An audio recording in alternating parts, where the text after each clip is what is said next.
Greetings.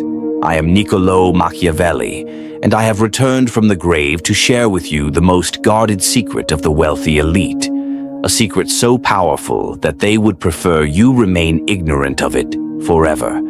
5 centuries ago, while studying the great princes and merchants of Florence, I discovered something that chilled me to my very soul. The truly wealthy don't just make money. They engineer systems where money flows to them eternally, without their constant labor, without their daily presence, and often without the knowledge of those feeding these streams of wealth. You have been deceived. You believe wealth comes from hard work, from trading time for money, from climbing corporate ladders. But observe the truly rich. They work less than you, stress less than you, and yet accumulate more wealth in a single year than most earn in their entire lives. How is this possible? They understand what I call the prince's paradox of perpetual wealth, the ancient art of creating systems that generate income while you sleep, while you travel, while you pursue other ventures. They have learned to make money their servant, not their master. Today I shall reveal to you the 5 mechanisms through which the wealthy ensure their gold multiplies eternally, requiring minimal effort once established. These are not theories. They are the actual strategies I observed being deployed by the merchant princes of my era, refined and perfected by modern financial dynasties.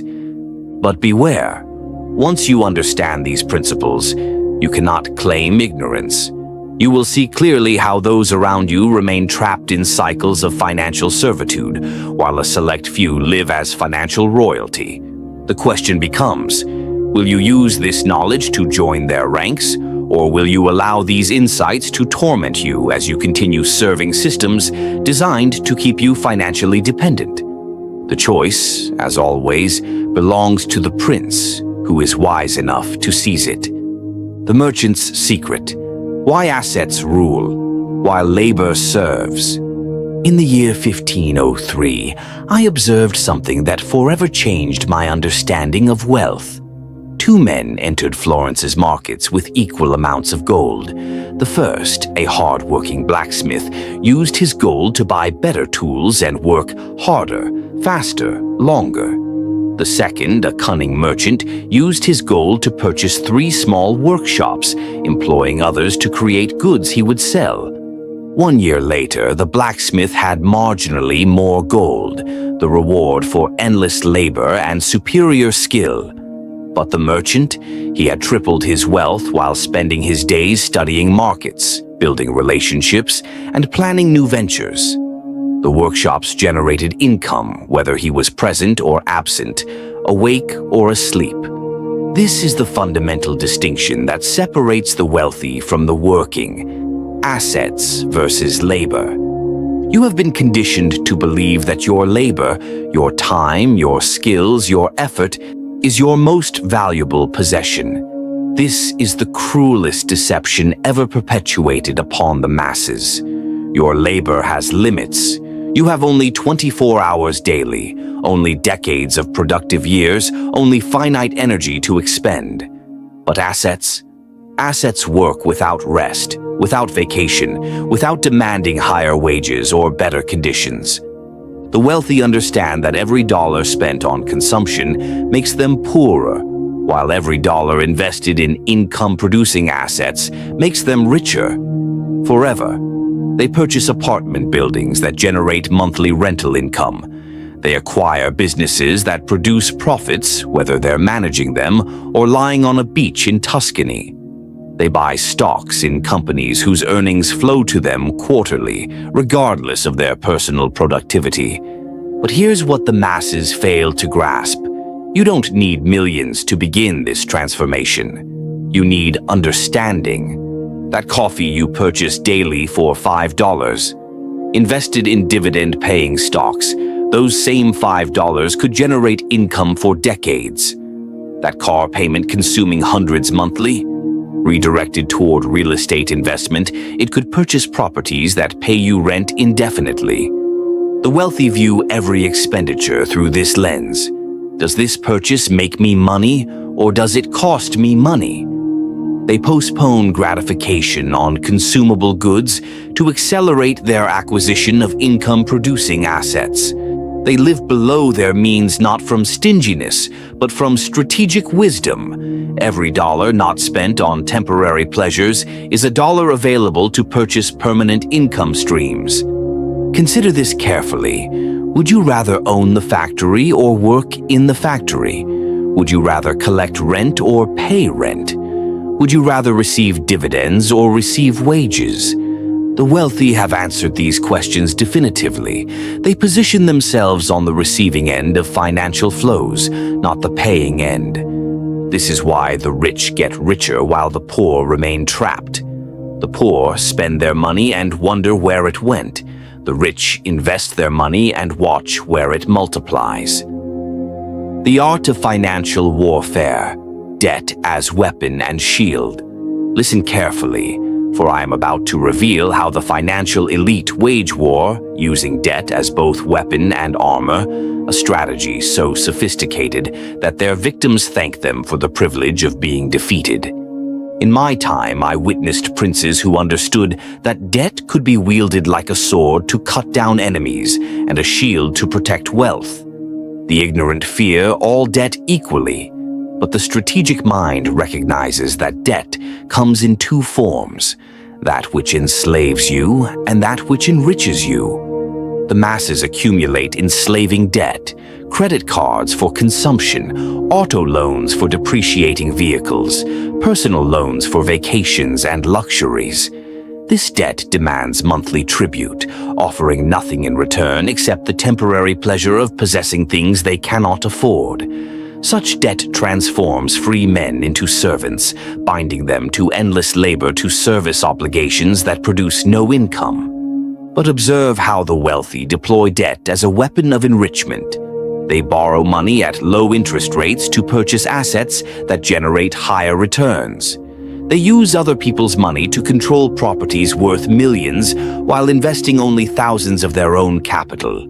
They understand leverage, the ancient principle that allows small forces to move massive objects. Here's how this financial alchemy operates.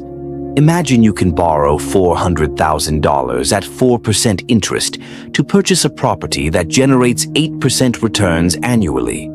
You control a $500,000 asset by investing only $100,000 of your own money. The property's income pays the loan, the taxes, the maintenance, and delivers profit to your pocket.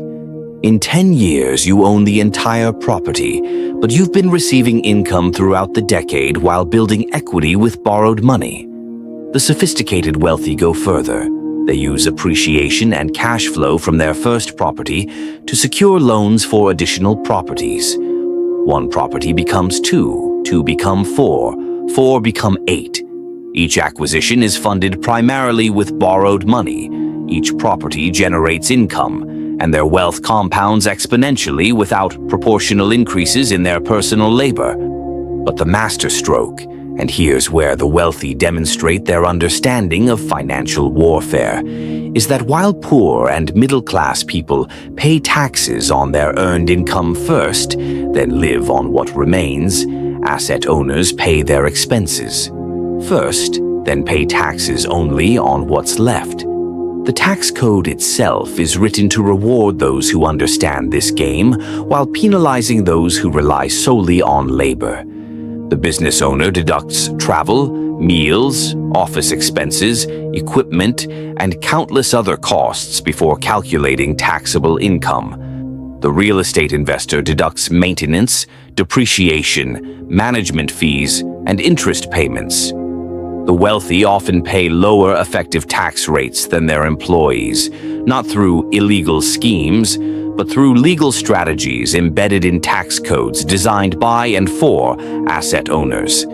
This is financial warfare at its most sophisticated, using legal frameworks to simultaneously grow wealth and minimize tax obligations, while those dependent on labor income pay higher rates on money they've already earned through personal effort. Royal Revelations, the compound interest dynasty. Behold the most powerful force in the financial universe, a force so potent that it can transform peasants into princes and princes into emperors. The ancients called it the eighth wonder of the world, yet most remain blind to its magnificent power. I speak of compound interest, the mystical force that turns time itself into your financial ally.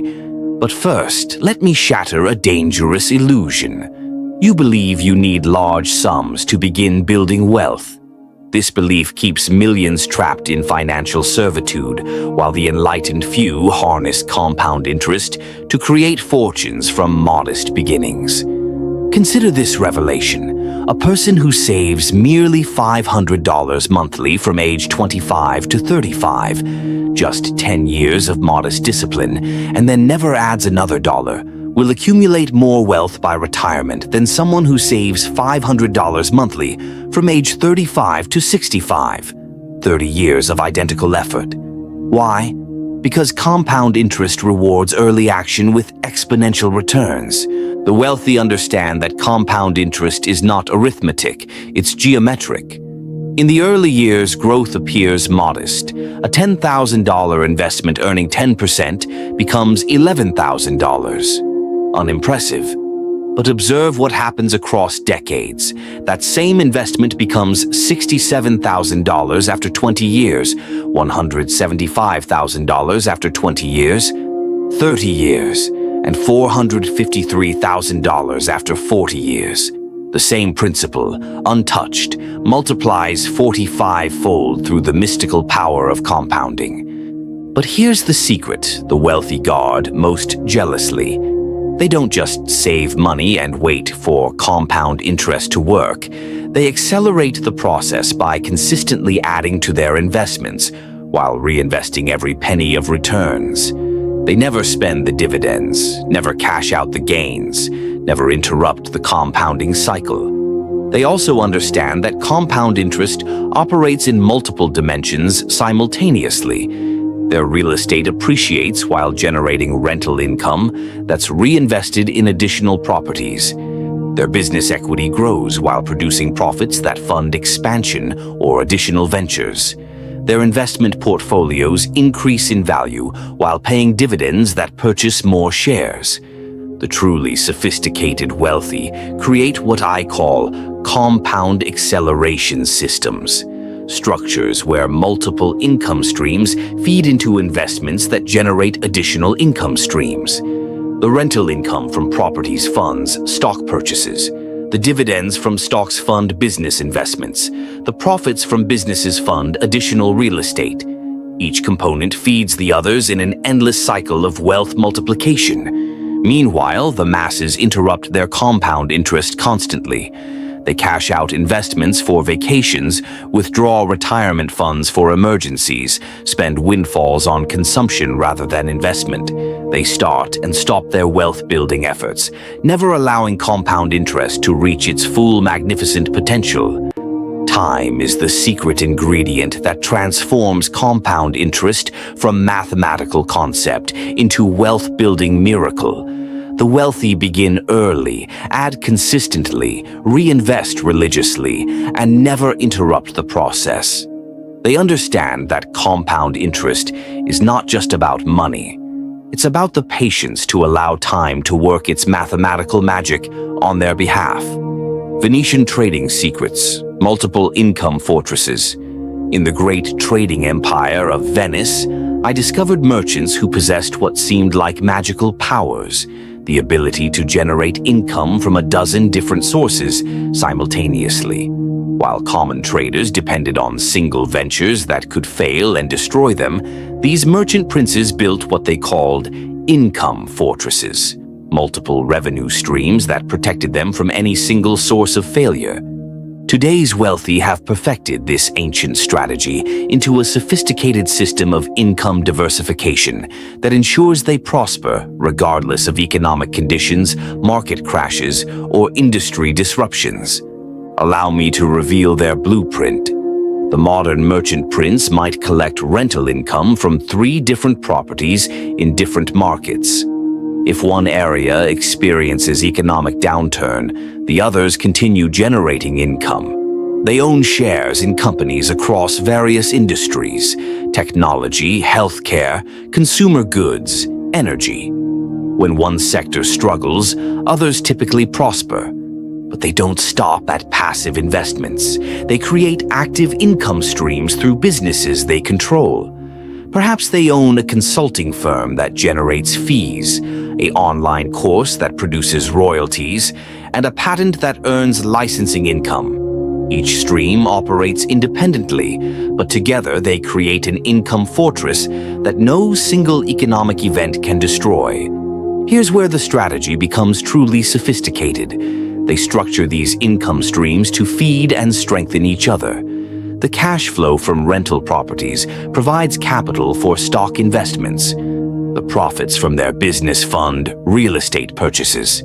The dividends from their portfolio finance business expansion. This creates what the Venetians would recognize as a trading fleet. Multiple vessels working together to maximize profits while minimizing risks. The wealthy also understand seasonal and cyclical income strategies. They might earn higher rental income during tourist seasons, receive larger business profits during specific quarters, and collect different dividend payments throughout the year. This creates steady income flow regardless of monthly variations in any single source. But perhaps most cleverly, they create income streams that require minimal ongoing effort once established.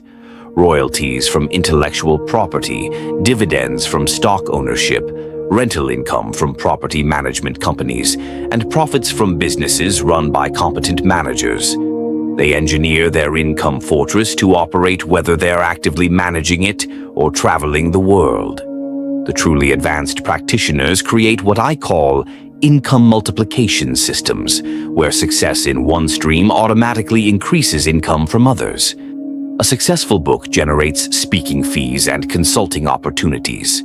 A profitable business creates reputation that attracts investment opportunities. Real estate success provides credibility for raising capital from other investors. Meanwhile, most people remain dependent on single income sources, their jobs.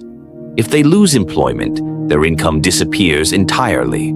They have no fortress, no diversification, no protection against the inevitable storms of economic change. The wealthy sleep peacefully because they know that even if 2 or 3 of their income streams face difficulties, 6 or 7 others continue generating money.